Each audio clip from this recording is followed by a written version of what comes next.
So I love Seiko watches, and the brand has really started to revitalize itself with its Presage lineup. Now granted, their marketing department has been a little bit lackluster, and that's why a lot of watches like these ones typically go unnoticed. Now that being said, there's still a lot of great things to say about this Seiko Presage watch, and we're going to take a look at both the good and the bad in this review of the SRPC97J1, the Seiko Snowflake on a budget.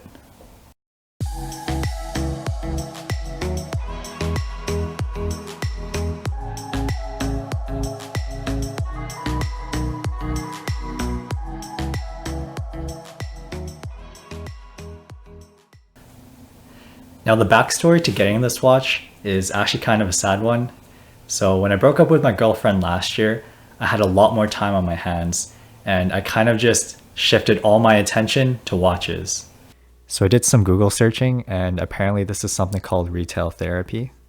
But that's kind of beside the point. I was looking for my first automatic watch, and this was the one that caught my attention the most. And to show you what I mean, let's start with an unboxing experience.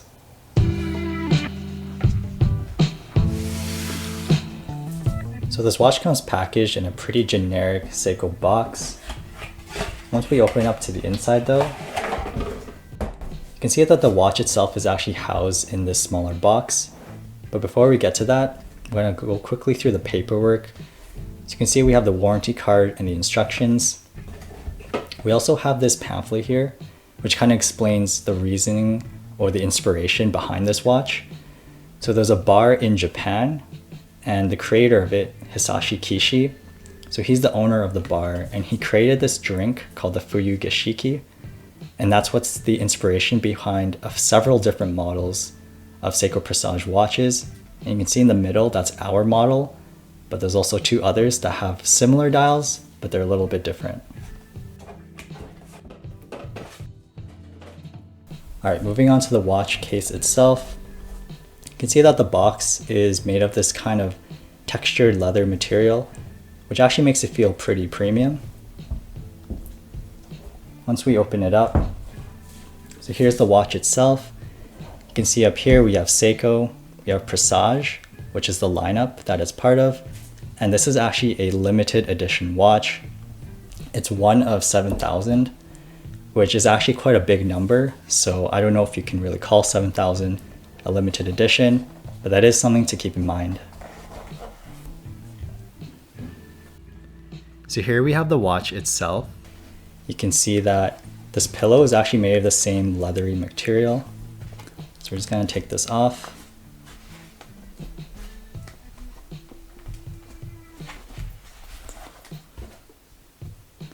So here's the watch itself. You can see that the white dial is kind of more of a silvery white than a pure white. And you can remember earlier that I called this a snowflake dial. And that's because Seiko actually has a lot of these different watches that kind of have this whitish look. And I'll throw some of them on the screen just for reference. But for this one in particular, you can see that the dial has these vertical grooves, kind of these vertical etchings. And it definitely gives the watch a textured look. And then some other features that you can point out is that the Seiko logo is applied.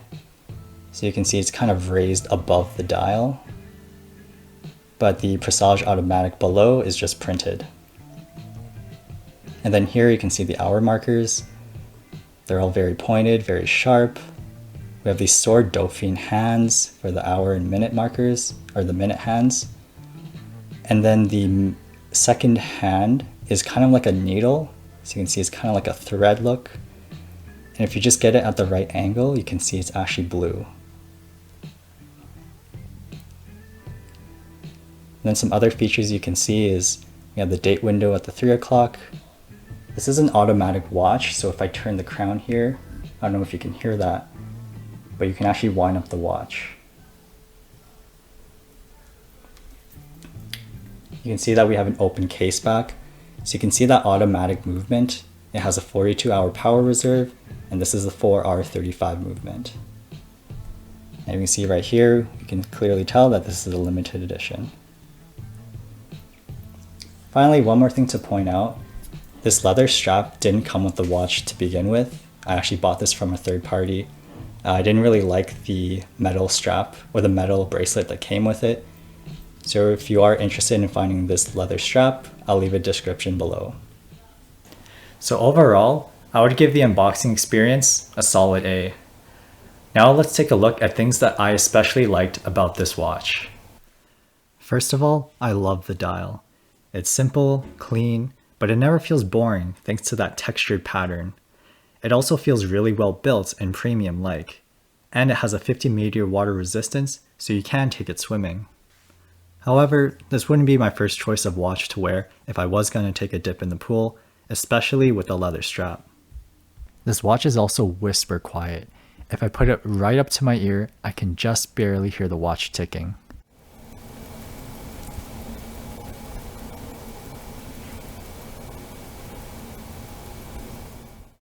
As I mentioned before, this watch is powered by the 4R35 automatic movement. I've been getting around -5 seconds per day, which is far better than the +45 to -35 seconds per day that's listed on Seiko's website. So if you actually look at the watch from a side perspective, you can actually see that the watch isn't completely flat. The dial is protected by a domed mineral crystal. You can see that this causes the image to distort a little on the edges, and I feel like this adds even more to the character of this watch. Now let's move on to things that I don't really like about the watch, and it actually starts with that domed mineral crystal.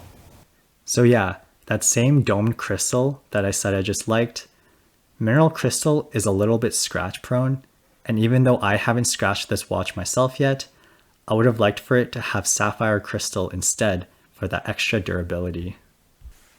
The domed effect also increases the height of the watch, making it a little bit difficult to slip under a cuff. This is something important to keep in mind if you're thinking of using this as a dress watch. And speaking of size, those who have small wrists like mine might have a little trouble wearing this watch.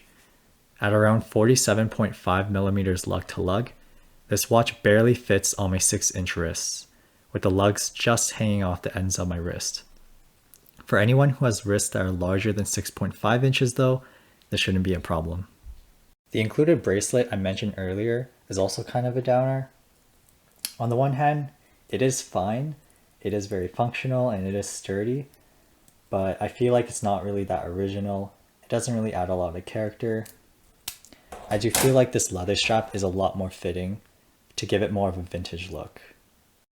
Lastly, even though I called this a snowflake watch, it's more of an icy white than a snowy white 80% of the time, so if you're looking for a pure white dial, I'd probably look somewhere else.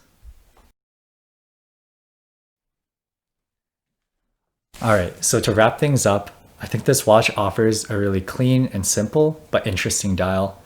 I think you could wear this watch for a variety of occasions, whether that's at work or at school or just at home. Now, the watch is a little bit big to be considered a dress watch, and the bracelet is kind of average. Now, I got this watch for around $400 US, and I think at that price point, it is worth it, especially if you are looking for a Seiko watch with a snowflake dial, because those dials, the ones that I mentioned earlier, they're usually over $1,000. So I think at $400, I think this is a good deal. Anyways, I hope you guys enjoyed this video of my review of the Seiko Presage. This is my first video, so hopefully I'll continue to improve in the future, and I'll see you guys next time.